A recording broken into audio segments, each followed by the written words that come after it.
நம்ம இப்ப யூஸ் பண்ணிட்டு இருக்க வாட்ஸ்அப், ஃபேஸ்புக், இன்ஸ்டாலாம் செக்யூர்டான்னு கேட்டீங்கன்னா இல்ல. அதனாலதான் China, north Korea, Iran, Qatar இந்த மாதிரி கண்ட்ரீஸ்லாம் இந்த வாட்ஸ்அப்ப பேன் பண்ணிருக்காங்க.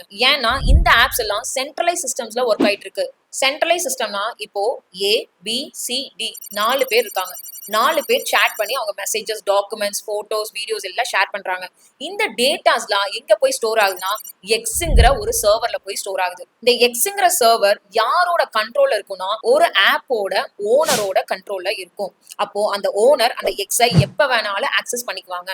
அதனாலதான் இதை ஈஸியா நம்மளால ஹேக் பண்ண முடியுது. இந்த சிஸ்டம்ல செக்யூரிட்டி இஷ்யூ ரொம்ப ஹையா இருக்கு.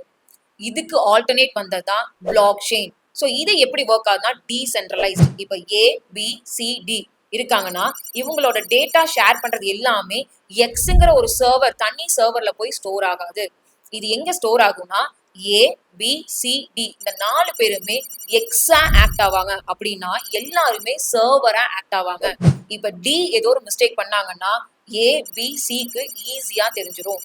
அதனால இங்க செக்யூரிட்டி இஷ்யூங்கிறது வரவே வராது. அதனாலதான் வேர்ல்டு வைடுமே இந்த பிளாக் செயின்ங்கிற டெக்னாலஜியை அடுத்த 40 வருஷத்துக்கு அடாப்ட் பண்ணிருக்காங்க. கிரிப்டோ சம்பந்தமான இன்ஃபர்மேட்டிவான இன்ஃபர்மேஷன் தெரிஞ்சுக்கணும் நான் என்ன ஃபாலோ பண்ணிட்டு கிரிப்டோன்னு கமெண்ட் பண்ணுங்க, நான் உங்களுக்கு சொல்றேன்.